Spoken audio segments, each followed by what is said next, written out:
Assalamualaikum warahmatullahi wabarakatuh. Perkenalkan, nama saya Dela Dwi Lestari dari Manajemen Reguler 2G. Di sini saya akan mempresentasikan mengenai penugasan UAS mata kuliah umum syariah dari materi pertama sampai materi ketujuh. Berikut adalah materi-materi mata kuliah umum syariah, yaitu syariah dan keadilan sosial, fikih manasik haji, fikih jenazah, fikih kurban, fikih keluarga, dan ruh dan nafs dalam Islam. Materi yang pertama yaitu syariah dan keadilan sosial. Syariah adalah sistem hukum Islam yang mencakup aturan-aturan kehidupan umat muslim berdasarkan Al-Quran dan hadis. Syariah mengatur berbagai aspek kehidupan, termasuk ibadah, muamalah atau hubungan antar manusia, akhlak, dan hukum pidana. Syariah adalah hukum dan aturan Islam yang diturunkan oleh Allah Subhanahu wa Ta'ala melalui Al-Quran dan dijelaskan oleh Nabi Muhammad SAW melalui hadis. Selanjutnya adalah keadilan sosial dalam syariah. Keadilan sosial adalah prinsip yang menekankan distribusi yang adil dan merata atas hak-hak dan kesejahteraan di masyarakat sesuai dengan nilai-nilai Islam. Nah, tujuannya itu untuk menciptakan masyarakat yang harmonis, di mana hak-hak setiap individu dihormati dan kebutuhan dasar terpenuhi. Selanjutnya adalah prinsip keadilan sosial dalam syariah. Yang pertama ada kesetaraan. Semua manusia diperlakukan sama di hadapan hukum tanpa diskriminasi. Yang kedua, kesejahteraan. Memastikan distribusi kekayaan yang adil agar tidak terjadi kesenjangan sosial. Dan yang ketiga, tanggung jawab sosial. Setiap individu bertanggung jawab untuk membantu yang kurang mampu. Dan yang terakhir adalah pemberdayaan. Memberikan kesempatan yang sama bagi semua individu untuk berkembang dan berkontribusi. Nah, selanjutnya yaitu contoh keadilan sosial dalam syariah. Yang pertama ada zakat, yang kedua wakaf, yang ketiga qardul hasan atau pinjaman kebajikan, dan yang keempat adalah larangan riba. Materi kedua adalah fikih manasik haji. Sebelumnya, manasik haji adalah serangkaian ritual ibadah yang dilakukan oleh umat Islam yang menjalankan ibadah haji di Mekah. Nah, haji adalah salah satu dari 5 rukun Islam yang wajib dilakukan oleh setiap muslim yang mampu, setidaknya sekali seumur hidup. Di sini ada jenis-jenis haji. Yang pertama adalah haji ifrad. Haji ifrad ini melaksanakan ibadah haji saja tanpa umroh. Yang kedua, haji tamattu, yaitu melaksanakan umroh terlebih dahulu di bulan haji, kemudian dilanjutkan dengan haji pada tahun yang sama. Dan yang ketiga adalah haji qiron, melaksanakan haji dan umroh sekaligus dalam satu niat dan satu ihram. Selanjutnya ada tahapan manasik haji. Yang pertama adalah ihram, yang kedua tawaf, yang ketiga sa'i, yang keempat wukuf di Arafah, yang kelima mabit di Muzdalifah, yang keenam melontar zumroh, yang ketujuh mabit di Mina, yang kedelapan tawaf ifadah, yang kesembilan tahallul, dan yang kesepuluh tawaf wada. Selanjutnya yaitu hikmah dan manfaat haji. Yang pertama, kepatuhan, mengingatkan ketaatan dan kepatuhan kepada Allah Subhanahu wa Ta'ala. Yang kedua, kesetaraan, menyadarkan tentang kesetaraan semua manusia di hadapan Allah Subhanahu wa Ta'ala. Yang ketiga adalah kesabaran dan ketabahan, melatih diri dalam kesabaran dan ketabahan menghadapi berbagai ujian. Dan yang keempat adalah persaudaraan, membangun rasa persaudaraan di antara sesama muslim dari berbagai belahan dunia. Materi ketiga adalah fikih jenazah. Fikih jenazah adalah cabang ilmu fikih dalam Islam yang mempelajari hukum-hukum yang berkaitan dengan jenazah atau mayit, termasuk prosedur-prosedur dan tata cara yang harus diikuti oleh umat Islam ketika menghadapi kematian seseorang. Nah, berikut adalah penjelasan lebih mendetail mengenai fikih jenazah. Yang pertama, tujuan dan ruang lingkup. Fikih jenazah bertujuan untuk memberikan pedoman tentang tata cara yang syar'i dalam mengurus jenazah sehingga umat Islam dapat menjalankan kewajiban mereka dengan tepat dan sesuai dengan ajaran Islam. Lalu mencakup semua aspek mulai dari deteksi kematian, proses pemakaman hingga adab dan doa-doa yang dianjurkan. Yang kedua, tahapan pemakaman, yaitu ada ghusl, yaitu proses pemandian jenazah untuk mensucikan tubuh dari najis sebelum dikafani, dan yang kedua kafan, mengkafani jenazah dengan kain kafan yang sederhana dan layak, dan yang ketiga sholat jenazah. Sholat khusus yang dilakukan untuk jenazah yang berbeda dari sholat 5 waktu, terdiri dari 4 takhir tanpa ruku dan sujud. Dan yang terakhir yaitu penguburan, yaitu proses pemakaman jenazah di tempat yang sah seperti kuburan Islam dengan mengikuti adab dan etika yang ditentukan. Selanjutnya, hukum-hukum yang mengatur. Fikih jenazah mengatur hukum-hukum terkait dengan tata cara pemandian, pengkafanan, sholat jenazah, penguburan, dan pewarisan harta warisan. Misalnya, hukum-hukum ini mencakup larangan-larangan dalam memperlakukan jenazah seperti larangan mencukur rambutnya dan hukum-hukum terkait harta warisan yang ditinggalkan oleh jenazah. Fikih jenazah juga mencakup adab dan etika yang harus diikuti oleh orang yang hadir di pemakaman dan dalam menghadapi kematian. Ini juga termasuk cara memberi kabar kepada keluarga, menghibur mereka, dan menjaga ketenangan serta kesabaran di tengah cobaan ini. Dan yang kelima adalah keutamaan dan pengajaran moral. Nah, selain mengatur tata cara praktis, fikih jenazah juga mengandung pengajaran moral dan keutamaan seperti pentingnya merawat jenazah dengan penuh penghormatan dan memperbanyak doa untuk jenazah serta keluarga yang ditinggalkan. Materi keempat adalah kurban. Nah, kurban ini adalah ibadah dalam Islam berupa penyembelihan hewan ternak pada hari raya Idul Adha dan hari-hari tasyrik.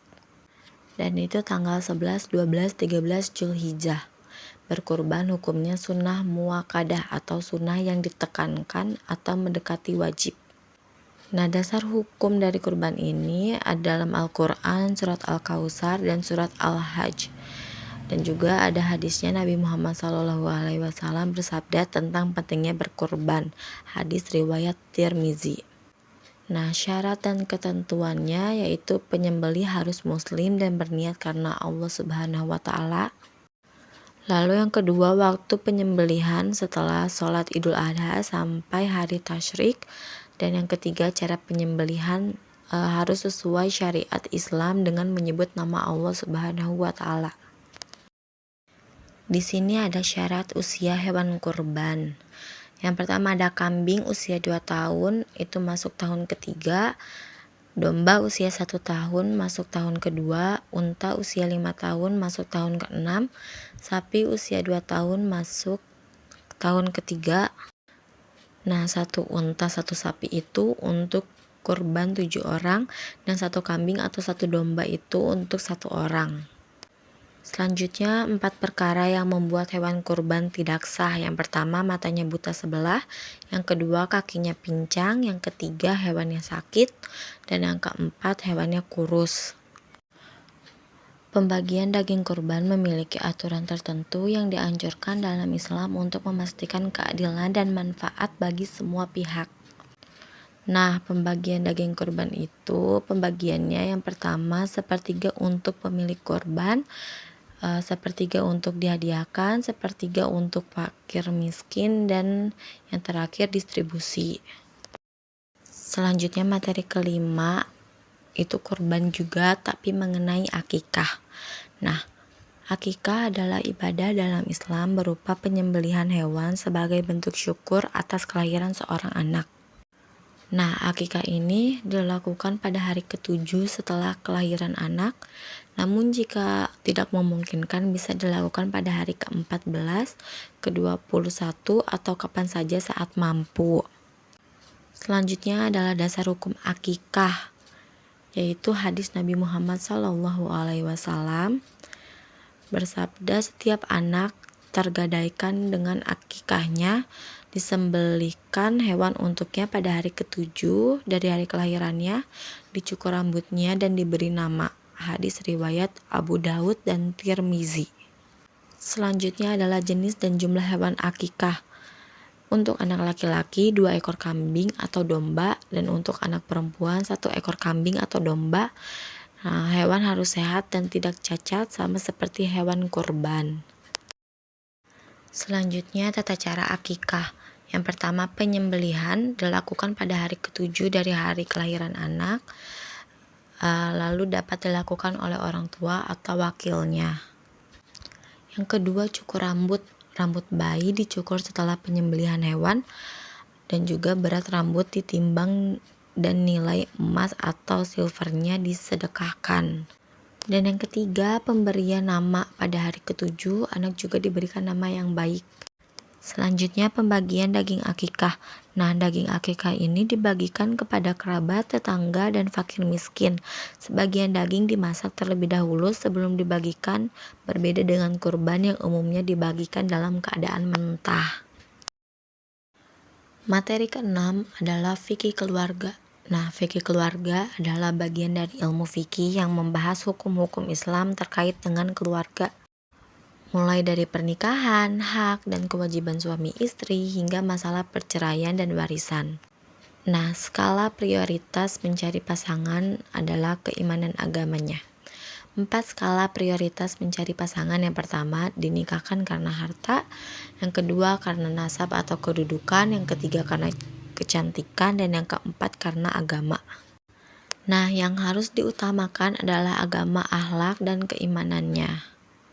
Karena jodoh adalah cerminan diri sendiri. Jika lelaki keji atau penjina akan mendapatkan perempuan keji, dan maka sebaliknya laki-laki suci akan mendapatkan perempuan yang suci.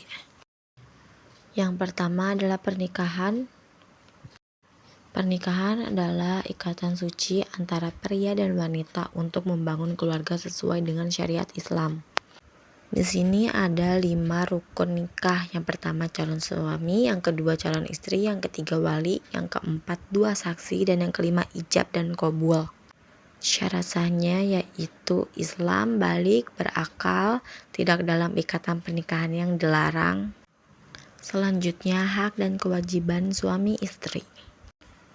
Hak dan kewajiban suami, haknya ditaati oleh istri dalam perkara yang makruf, baik, hak memperoleh layanan dan penghormatan, dan kewajibannya menafkahi keluarga, memberi perlindungan, dan mendidik istri serta anak-anak. Selanjutnya, hak dan kewajiban istri. Haknya mendapatkan nafkah lahir dan batin, diperlakukan dengan baik, memperoleh pendidikan dan kasih sayang, dan kewajibannya menaati suami dalam perkara yang makruf, mengelola rumah tangga, dan menjaga kehormatan keluarganya. Selanjutnya adalah warisan. Warisan adalah harta peninggalan seseorang yang dibagikan kepada ahli waris setelah meninggal dunia sesuai dengan hukum Islam. Ahli waris itu adalah ayah, ibu, suami, istri, anak-anak, dan kerabat dekat. Nah, pembagian harta dilakukan sesuai dengan ketentuan Al-Quran dan hadis, dengan prinsip keadilan dan proporsionalitas. Selanjutnya adalah penceraian. Penceraian adalah pemutusan ikatan pernikahan antara suami dan istri dengan syarat-syarat tertentu. Nah, jenis perceraian itu yang pertama talak atau pernyataan cerai dari suami kepada istri. Yang kedua khulu, perceraian atas permintaan istri dengan membayar tebusan kepada suami. Yang ketiga cerai gugat atau fasak, penceraian melalui pengadilan atas sebab-sebab tertentu, misalnya kekerasan, tidak memberi nafkah. Dan yang keempat adalah iddah, yaitu masa tunggu bagi istri yang diceraikan sebelum boleh menikah lagi, umumnya 3 kali suci. Materi yang terakhir adalah ruh dan nafs dalam Islam. Ruh dalam Islam merupakan entitas spiritual yang diberikan langsung oleh Allah Subhanahu wa Ta'ala kepada manusia. Ruh merupakan aspek tak terlihat yang menandai kehidupan dalam tubuh manusia. Allah menciptakan ruh dengan kekuatannya sendiri, dan ruh ini ditempatkan dalam tubuh manusia pada saat penciptaannya. Selanjutnya adalah nafs. Nafs dalam Islam merujuk kepada jiwa atau diri individu yang mencakup dimensi psikologis, emosional, dan spiritual. Nafs merupakan pusat dari kesadaran dan keberadaan manusia. Istilah ini seringkali digunakan untuk merujuk pada keinginan, nafsu, atau ego individu. Selanjutnya adalah hubungan antara ruh dan nafs. Yang pertama adalah interaksi dan keterikatan. Ruh dan nafs saling terkait dalam kehidupan manusia. Ruh sebagai sumber kehidupan spiritual ada di dalam tubuh manusia, sementara nafs mencakup dimensi psikologis dan emosional yang mempengaruhi perilaku dan kesadaran individu. Yang kedua, pengaruh terhadap perilaku. Kualitas nafs seseorang, amarah, tawamah, atau mutmainah, dapat mempengaruhi cara individu berperilaku dan berinteraksi dalam kehidupan sehari-hari. Meningkatkan kualitas nafs menuju ke arah yang lebih baik merupakan bagian dari perjalanan spiritual dalam Islam. Nah, dengan memahami konsep ruh dan nafs dalam Islam, umat muslim diharapkan dapat memperdalam pengertian mereka tentang keberadaan manusia secara holistik, baik dari segi spiritual, psikologis, maupun moral, serta mengarahkan kehidupan mereka menuju ketaatan dan kecintaan kepada Allah Subhanahu wa Ta'ala. Baik, sekian dari saya. Kurang lebihnya mohon maaf. Terima kasih atas perhatiannya. Wassalamualaikum warahmatullahi wabarakatuh.